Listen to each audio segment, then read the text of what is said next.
It's not surprising that the 24,000 Pakistani prisoners of war now in Dhaka's cantonment should fear the Bengalis' vengeance.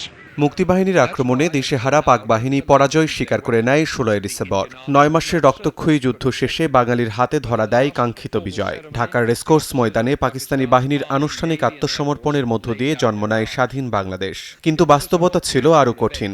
আত্মসমর্পণের আহ্বান অস্বীকার করে দেশের বিভিন্ন স্থানে যুদ্ধ চালিয়ে যেতে থাকে বিক্ষিপ্ত পাক সেনা ও তাদের দোসররা।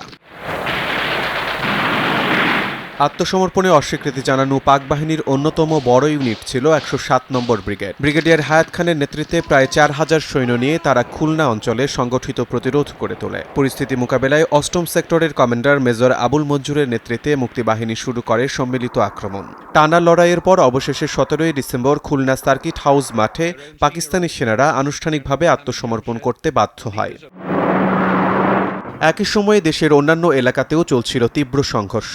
পাকিস্তানি বাহিনীর সঙ্গে রক্তক্ষয়ী যুদ্ধের পর ১৭ ডিসেম্বর মুক্ত হয় বাগেরহাট, কিশোরগঞ্জ, রাজশাহী ও রাঙামাটির কিছু অঞ্চল।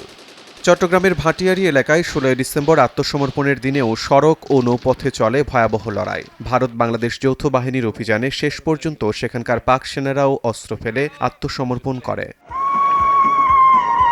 ১৮ ডিসেম্বর রাজশাহী, রাজবাড়ী ও পাবনা পুরোপুরি হানাদার মুক্ত হয়। রাজশাহীতে হাজারো মানুষের উপস্থিতিতে মাদ্রাসা ময়দানে উত্তোলন করা হয় বাংলাদেশের লাল সবুজ পতাকা। রাজবাড়ীতে বিহারি সশস্ত্র গোষ্ঠীর বিরুদ্ধে মুক্তিবাহিনী গড়ে তোলে সংগঠিত প্রতিরোধ। মর্টার হামলার মুখে তারা ফরিদপুরের দিকে পালাতে বাধ্য হয়। একই দিন পাবনায় দীর্ঘ প্রতিরোধের পর পাকিস্তানি সেনারা ভারতীয় মিত্রবাহিনীর ক্যাপ্টেন নান্দার কাছে আত্মসমর্পণ করে। ডিসি অফিসের সামনে উঠতে থাকে স্বাধীন বাংলাদেশের পতাকা।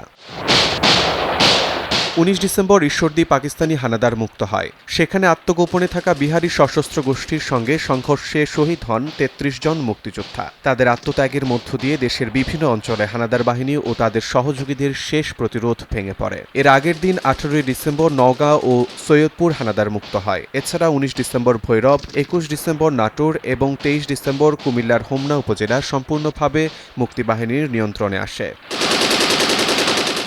১৬ ডিসেম্বর ছিল বাংলাদেশের বিজয় অর্জনের ঐতিহাসিক দিন, কিন্তু চূড়ান্ত বিজয় নিশ্চিত করতে মুক্তিযোদ্ধাদের আরও কয়েকদিন অস্ত্র হাতে লড়াই চালিয়ে যেতে হয়েছিল।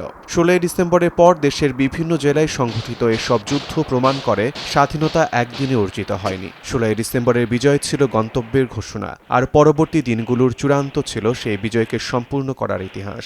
এই ইতিহাস আমাদের মনে করিয়ে দেয় স্বাধীনতা উপহার নয়, এটি অর্জন, আর সেই অর্জনের মর্যাদা রক্ষা করাই আমাদের চিরন্তন দায়িত্ব। শিমুল হোসেন, সময় সংবাদ।